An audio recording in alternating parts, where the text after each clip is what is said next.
When a movie includes an exclamation mentioning the bedpan of Gene Rayburn, you can probably assume Ron Burgandy is back.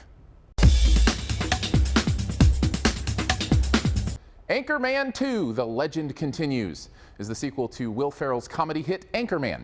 Brings back our favorite news team from the 70s, this time to do news on a brand new 24-hour news channel. The movie follows what happens when Ron and the gang invent a whole new style of news to generate ratings. Crazy as it sounds, it's been almost 10 years since the first Anchorman. So can Will and the boys put together a movie as quotable, surreal, and funny as the first after all this time? Yeah, pretty much. Look, if you loved Anchorman, I have a feeling you will love this one too. The tone is almost identical. The jokes are just as strange, and the whole thing is full of the nonsense that Will Ferrell has built a career on. People love this stuff, and for good reason. First of all, these guys work really well together. Ferrell is once again joined by Steve Carell, Paul Rudd, and David Koechner, and you can tell these guys are having a blast together. Their chemistry feels effortless and allows the zaniness to land with the punch it deserves. These movies have such a well-defined and distinctive sense of humor that everyone knows what they're getting into. That doesn't mean there isn't a story here. There actually is. In fact, there's a really interesting, though certainly not subtle, satire about the modern state of 24-hour news. I feel like even more so than the first, this Anchorman actually has something to say.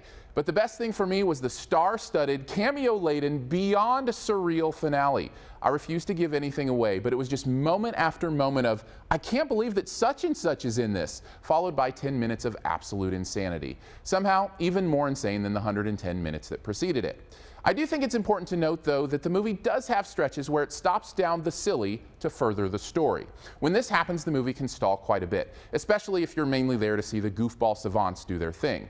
We can go ahead and tag it the worst thing. I mean, for a story nerd like me, I can appreciate it, but the truth is there aren't likely many people in the theater who are overly concerned about plot progression and character development.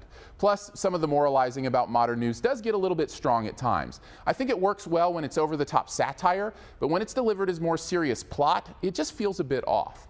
One more note for concerned parents, this movie makes ample use of the stretchy PG-13 rating, pushing the limit of innuendo and subject matter right into the edge. Again, not that that should be a surprise if you've seen the first. And at the end of the day, that's true about most of Anchorman 2. It doesn't stray far at all from the DNA that made the first such a hit. The laughs and quotes are just as surreal and come just as often. It's only because of a few slow spots and some over-moralizing that I'd bring it down to a B.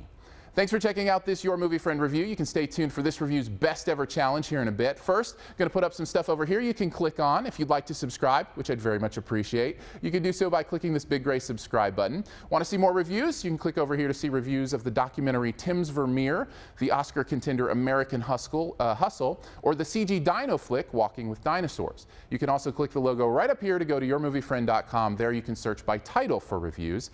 And finally, this review's best ever challenge. This is where you name the best movie ever in a particular category and also try to identify my choice. Let's just do it. Name the best Will Ferrell movie ever. Mine is a movie whose title comes from a famous quote in Don Juan. Drop your own answer and a guess at mine in the comments, and the first person to guess mine does get a point. Thanks, and don't forget to subscribe.